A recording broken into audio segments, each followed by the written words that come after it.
This is Carl talking about a new movie, and I'm gonna probably reserve because this is gonna be on the Unbreakable universe that I'll be talking about, but in like separate videos.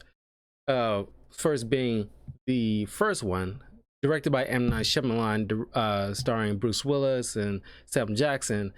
The first Unbreakable movie. I love this movie. It's probably one of my well, all three of the Breakable franchise films is like it's up there as far as like my favorite M. Night Shyamalan films. Uh, uh, are the only ones to be honest with you. Like I've seen other stuff. Like I've seen that happen one time and Signs. I think at least twice. So I never really went back to Signs, and I think I see like, definitely seen The Village at least one time. But I think like Unbreakable, Split, and Glass I've seen like multiple times. I love those films. So I'm gonna go through those three, and I think I'm going through like the Horrible Bosses movies right after that. So uh, next week I'll cover Split, but let's get down to it. This is full spoilers, by the way, but if you have not seen the Unbreakable movie, I highly suggest you. It's on Amazon Prime at the very least. If you do not see it on TV, on like various channels like TBS or TNT or whatever like that, but Amazon Prime, you probably can. Well, it's definitely not on Netflix. I checked myself, so I think primarily you can just look this up on Prime, rent it for a couple of days, like a couple of bucks. Uh, but yeah, it's a really good movie. Like well worth your time, especially if you love superheroes. Anyway, the Unbreakable movie uh starts off with Bruce Willis' character David Dunn, who who's on a train that eventually derails, crashes in this big collision. That's like horrible accident. Uh, and he managed to be the only survivor of like you know a few dozen people who died in this tragedy, and he he's picked up by his uh, uh, wife, who they're on like a dodgy kind of relationship at this point, and she and her son come pick him up, where uh uh Bruce Willis talking to his doctor, who explains to him like, not only you're the only survivor, but you don't have a single scrape on you. Which you know, you know, upon rewatching this multiple times, it's just like only David Dunn really taking the moment to acknowledge the fact that anything's going on with him. He's more concerned the fact that you know, as he's watching, it's like a great camera shot of him just sitting uh, on like the the doctor bed thing that you see in like doctor's offices, and he's getting examined. He's like, you see like him in like in the background, in a clear background, being talked to, as like he's letting it sink in about when the doctor's telling him about what's happening with everybody else. Eventually you see like another person on the operating table uh you know being operated on, but you see like blood, uh seeping through like the blanket he's being like covered in, uh as is more like coming clear on his front, on the foreground. And like you see like all as he's walking out with his wife and son, you see all these like relatives and friends of all these passengers that was on this train, just looking at him as he's passing by them, and it's like just more bewilderment. And of course, as paying the respects, he goes to this big mass funeral at this church, as like the minister is going over the names of all the people who was lost on this train. He's leaving out, and you see on his card like this note of with the engraving of this shop called Limited Edition, with written handwriting asking David, uh, when's the last time have you been sick? Which, you know, kind of spooks David Dunn, wondering who, because it's like he doesn't see anybody around. But then he started asking various people, because, you know, as far as he knows, he wasn't sick that year. He knows that for well. But he can't remember anything past that, whether or not he's been sick at all. He hasn't his uh uh boss at his job, like, when's the last time I took a sick day?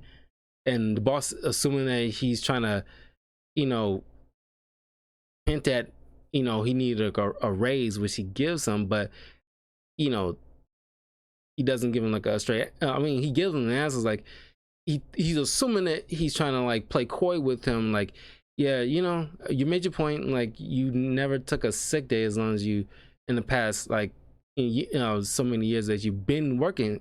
He's working like a security guard at like a baseball stadium in Philadelphia. A lot of M. Night Shyamalan's movies are, you know, based in Philadelphia in a large part. But then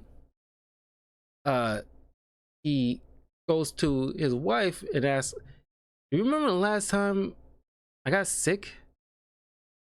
No sore throats, no headaches, no sneezes, nothing." It's like none that I can remember. And I mean, like, what's this about? It's like, because they live in different you know, well, they sleep in different bedrooms. You can tell how like rocky their relationship is at the beginning of this movie. Because apparently, like, you know, their relationship is like, I mean, he's not feeling like he's fulfilling his life is not being fulfilled, or he's not doing what he thinks he's supposed to be doing. Is thinking like, because apparently he's trying to get like another job in another city, which he doesn't get the job, but but all that feeling is putting like a strain on their marriage. Then he finally goes to this shop, you know, run by Sam Jackson's character, Elijah, who has this bone disease, like type 1 bone disease. Forgot what it's called, but pretty much certain enzymes in his body doesn't produce the necessary calcium his bones need to be like everybody else. So his bones easily break. As you see, like a slight flashback as he's being born, and like the person who's like, at least I believe it was the father or somebody, you know, was holding the baby, and he was asking the doctor, like, "Did you have the baby?" Like, and another person like, "No, why?" Because I think his like I think it was his arm or his leg was broken. Then it comes to like find out, like, you know, like about his disease. So he grew up most of his life in like in and out of hospitals. He had like 42 breaks in his entire lifetime. So he usually relies on like a cane or a wheelchair to get around. And he drives a car where he has like, he's kind of like padded rubber stuff all around him, so that way if something happens, he you know, isn't like seriously injured. But he talks with David, and he goes over to David about he believes that uh he theorizes that superheroes are real. He grew up, you know, reading comics. He uh uh built, like, it's kind of like a philosophy major kind of situation. It's like he he uh he collects, like, and sells like antique works of like drawings from like comics and like uh anything comic related he's involved in some form or fashion. And like he studied this through and through. He even had like this big tablet behind his desk with all these like hieroglyphics of Egyptians. And he goes to David telling him that uh throughout history, different civilizations use pictorial images to tell a story, and like comics are a different form of that, and by today's standards. And it's like before, like uh, uh, it got chopped up and chewed out by capitalism, media conglomerates, toys, and breakfast cereals, and all that other crap. These comics are being told, was being told by someone who witnessed something that they could not explain, that they kind of like, in a way, Disneyfied just to make it more palatable, to the masses to read.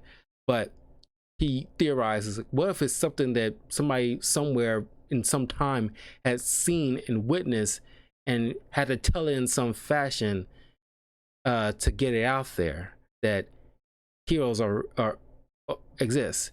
Now he says, to David, like, I'm not talking about like, like flying people or like people who shoot lasers out of the eyes, but like grounded in some way that's, kind of extraordinary that human beings just cannot do. And he believes that David is one of those people, because when he heard about the accident, when he hears like accidents similar to the train crash, he looked for these specific kind of words. Uh, uh, there is one survivor, and he's miraculously unharmed.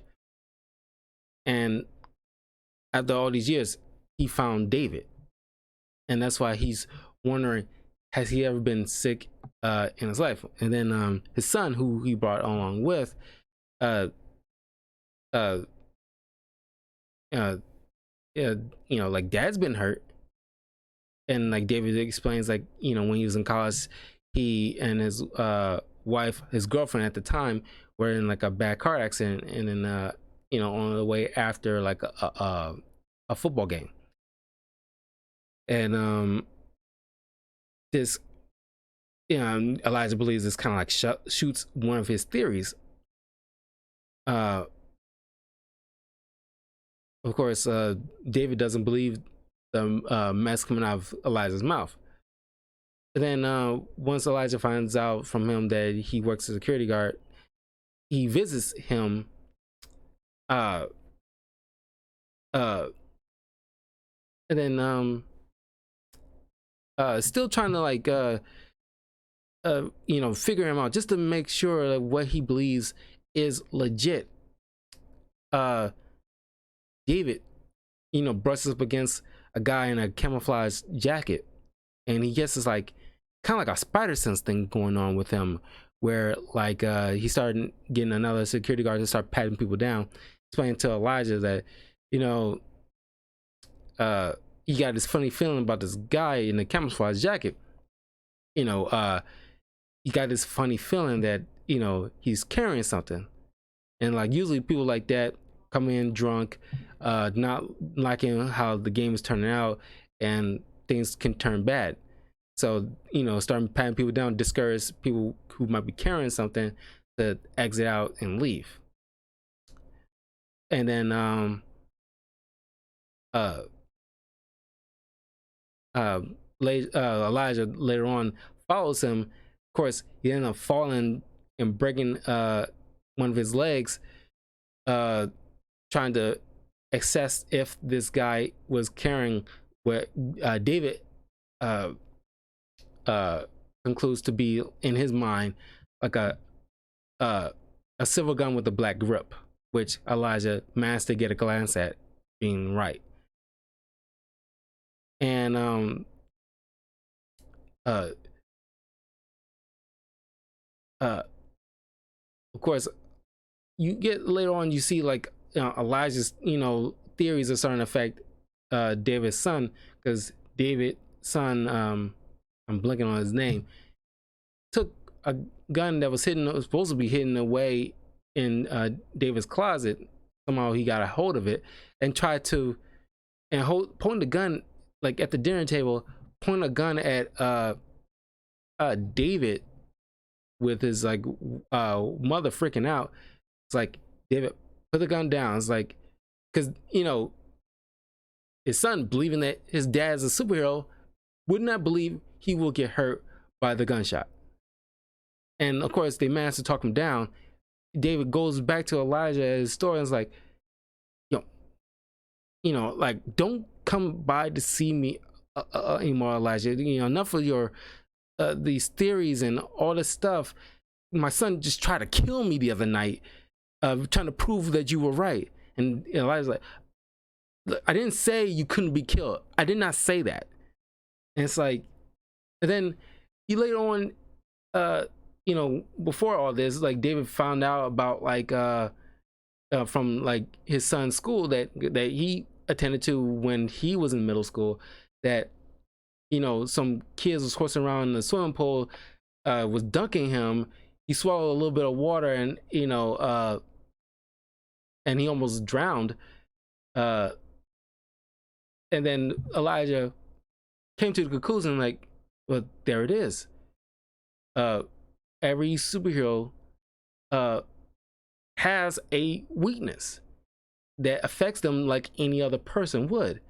Like, water is David's kryptonite. He makes him weaker, and he gets affected same way as anybody else. And then when he's telling him this, is like over the answer machine, and then this is a long after like a while, when he started to pass things up with his wife Audrey. That was her name.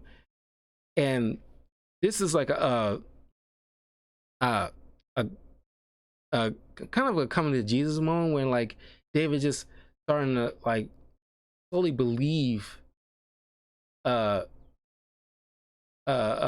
Elijah, as like he's backtracking his history since he was a child up until the point of the train accident. It's like, the only time I ever was hurt was that drowning moment when I was a kid. Ever since then, I've been feeling like I wanted to be strong. I don't want to feel like I'm helpless again.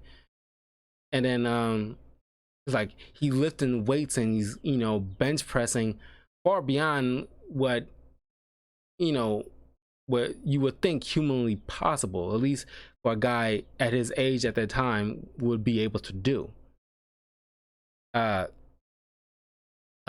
he's asking Elijah, like, how I'm supposed to do this. And then Elijah's telling him on the phone, it's like, go where people are and just use your like super senses ability to assess people who might be doing something very wrong, and try to stop that.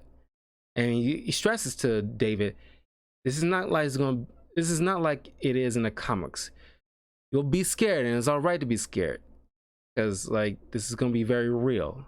And this could be easy, because it's kind of like similar to like the movie Kick-Ass, which I didn't really watch. I didn't find Kick-Ass movies very appealing, even though like I like superhero stuff, but I don't know, there's something about like it just didn't jive well to me. I didn't have no interest in seeing it, but I did see clips of it and highlights and know the story, where like when he's going on patrol, and it's like you're not dealing with like superpower, like you're not Wonder Woman or Superman or even Spider-Man. You're at very best, you're just above average strong than your average human, but you can still get hurt and potentially killed So when you go on these patrols and like and trying to like assess danger, you will be terrified because you're in like a real high tense situation.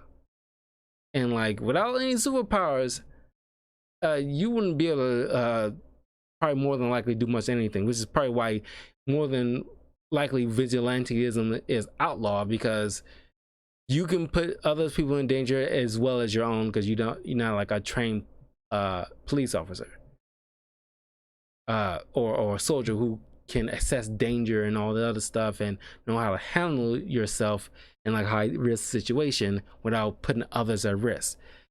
But he's at the like, you know, I'm pretty sure it's like, I don't know, like some kind of like Union Station or train station, something like that, when there's a crowd of people around, and he just, you know, letting them brush against him, so because his senses work by touch. As soon as he start brushing against people, he's seeing like a woman who's shoplifting, and then you know, there's very people doing like various things that are bad, but not bad to the point where he has to like beat them up. Which, you know, you don't look a woman as essentially a jewel thief. I mean, you could like at least call the cops on her. But he brushes against this janitor who apparently likes breaking into people's houses and raping and killing. So he chooses him to track down, which he eventually does. He manages to save the kids from him, but the parents died, unfortunately. But he managed to take him out. And then like the next day in the newspaper, he's known to be like because he uses a poncho to hide his identity, but he's like the unknown savior. Then he meets up with back at the limited edition to just show like Elijah his appreciation to, you know, helping him finding his purpose, or something he felt like was missing, that because you know, Elijah saw him as like the hero that's not doing what he feel like he should be doing subconsciously, and that's why he's having like such a tumultuous like a rocky relationship with his wife for so long, because he doesn't feel like he's fulfilling what he should be doing, which he never knew what it was until Elijah pointed out that he chose like a job that's about helping people. And you know, it's like, why of all jobs of like 100,000 of different jobs you could have been that you could have chose to do, you chose a particular profession that requires you to help people, or at least protect people. And it's like, that's the need that you're wanting to fulfill. You want the need to go out there and protect people. And it's like, now he's, you know, his relationships, you know, come back in place. He's smiling more, and then he meets his mother for the first time, and like, you know, telling his mother like, yeah, he's a good friend. And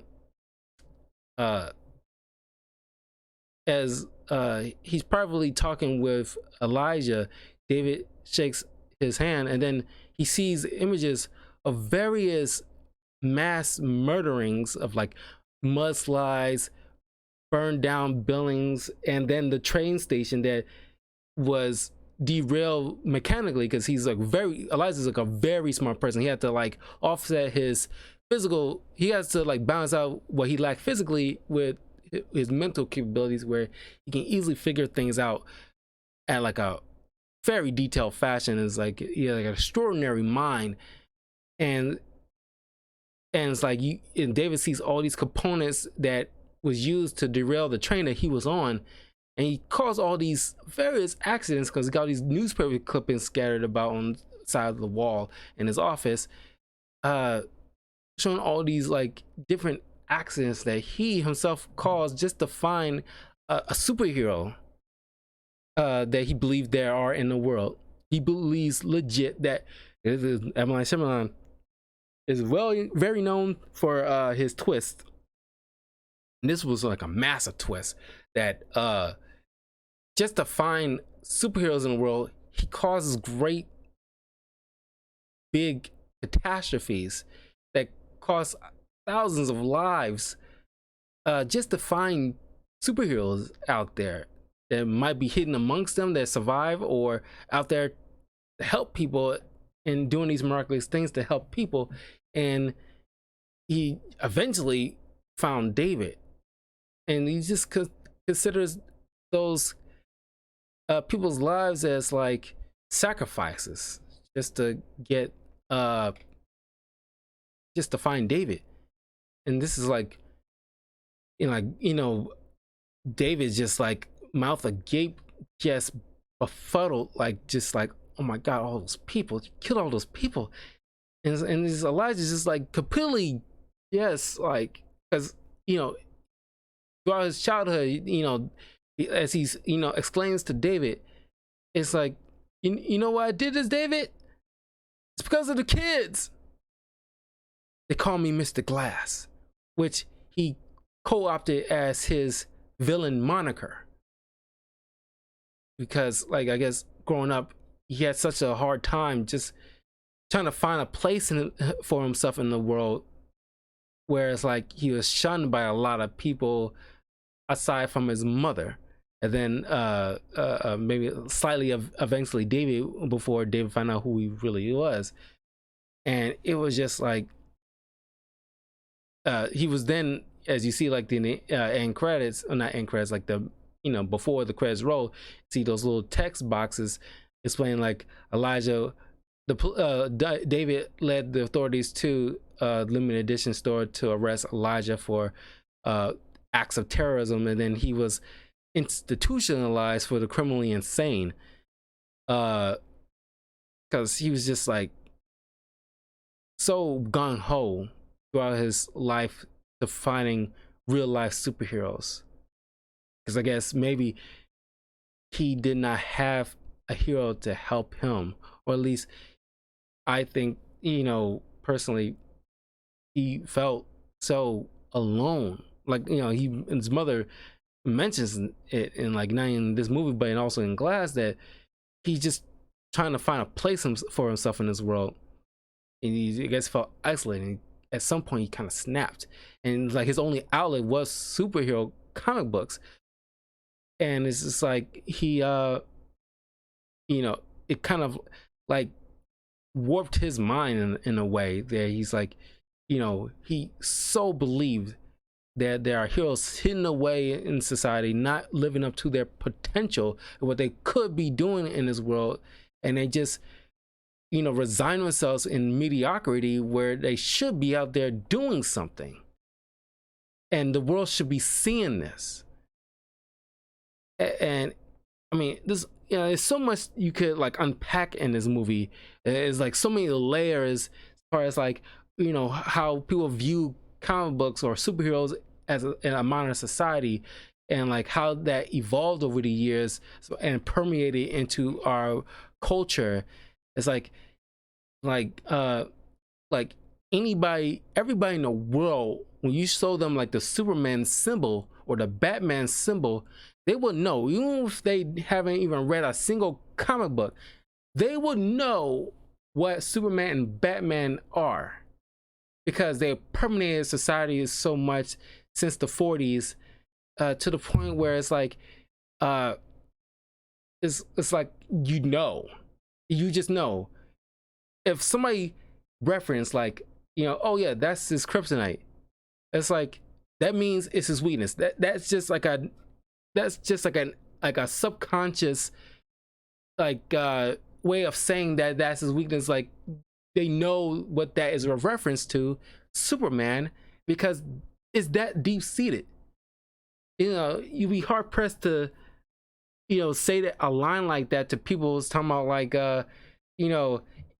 oh yeah, like, oh yeah, like, you can say like, I don't know, some offhanded things like, oh yeah, strawberries is his kryptonite. He can't go without, he can't go around like strawberries without trying to buy something. He loves his strawberries. He's so weak against avoiding trying to buy strawberries. It's like, using that line that way is just deep seated, and it's just like I said, it's so much to unpack from this movie. Like, M. Night Shyamalan did his research on this as far as like making this movie, and it's like, you know, I'm pretty sure he wasn't thinking too deep on it, because at this time when this movie was made in the year 2000, superhero movies wasn't as grand as it is today. Because back then we have like, before, you know, up to the point of this movie, we had like the Blade movie, we had like the Christopher Reeve Superman movies, and like the Tim Burton Batman movies, and of course Schumacher movies up to that point, where it's like superhero movies are like hit and miss. You know, and then of course leading up to Glass, which we'll get into about that, but I want to mention this here because I might not remember that, you know, people a little bit, you know, because they didn't think like Glass lived up to the expectations where like they think it was going to be set, because they assumed that M. Night Shyamalan would, after this point, you got like the MCU and like to a certain extent the DC universe, even before like the way before the because I think by the point of Glass we already had like BVS. So we a lot of people assume that like, okay, you know, unlike Unbreakable when it was made in 2000s, 10 years later we got all these, you know, superhero movies, and how it's like, you know, really like, you know, like became like a driving force for like the cinema now. You know, people thought, okay, he has so much to go on and like so much to talk about with the use of like, you know, Elijah and David and everything like that, and it's like they feel like he didn't do much with that, as like wasn't even spoke on much in the film, which they thought was kind of like lacking. But I understand that it could have been cool like for have like Shyamalan to reference like have Elijah in that movie reference where superhero movies are of today's time now, and like how it's permeated in the cinema, and how much we absorb the superheroes now than we used to do back then. But it wasn't spoken on that much, if at all. But I'm definitely rewatching that eventually. But yeah, next week I'll be speaking on about Split, another great movie, probably one of my favorite, aside from the X-Men films, one of my favorite James McAvoy roles of all time. I mean, he just hitting it out the park with this character of Kevin Crumb and his 23 personalities. And we'll definitely speak on that next week when I review do a spoiler review of Split. But yeah, I highly recommend watching Unbreakable. It's a great film, and definitely watch Split if you haven't watched it. I mean, I slept on Split because this is around like long after Unbreakable, before Split.